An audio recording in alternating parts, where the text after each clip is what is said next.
Hi hello good evening అందరికీ. అందరూ ఎలా ఉన్నారా? Welcome to Harnika's world. నేనైతే చాలా చాలా బాగున్నాను. ఏం చేస్తున్నాను అనుకుంటున్నారా? ఇదిగో కిచెన్లోనే ఉండిపోతాను మొత్తం. గుడ్ ఈవినింగ్ చెప్పి దోసేస్తున్నావు ఏంటి తల్లి అనుకుంటున్నారా? ఏం చేయనండి, బయటేమో చల్ల చల్లగా వర్షం పడుతుంది.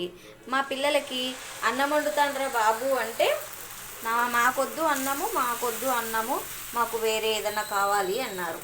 పాస్తా కావాలంట. అలా అడిగితే పాస్తా అన్హెల్దీ కదా, మైదా, ఇంకా ఎందుకులే వేరే ఏమైనా చేస్తాను, దోశ చేస్తాను అంటే ఓకే అన్నారు.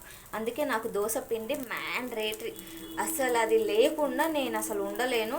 ఒకవేళ ఉన్నానంటే ఇంకా ఖచ్చితంగా నా బుర్ర పగిలిపోతుంది ఇలా ఎప్పుడో ఒకసారి సడన్గా. అప్పటికప్పుడు ఏదో ఒకటి. సరేలే, అదంతా పక్కన పెడితే వర్షం పడితే మీకు ఏం తినాలనిపిస్తుంది? ఎక్కువ తినాలనిపిస్తుందా? మాకైతే అసలు రైస్ తినాలనిపించదు. మీరు నమ్మండి నమ్మకపోండి. ఈ చల్లదనానికి రైస్ కర్రీ అది తినేంతలోపు చల్లగా అయిపోతుంది. మోస్ట్లీ ఇలాంటివి ప్రిఫర్ చేస్తాము. చపాతి, దోశ పిండితోటి పునుగులు వేసుకుంటాము. పాస్తా, ఉప్మా ఇలాంటివి తినడానికి ఇష్టపడతాం అన్నమాట. మీరేం ఇష్టపడతారు అన్నది కామెంట్ చేయండి. అలాగే వీడియో నచ్చితే లైక్ చేయండి.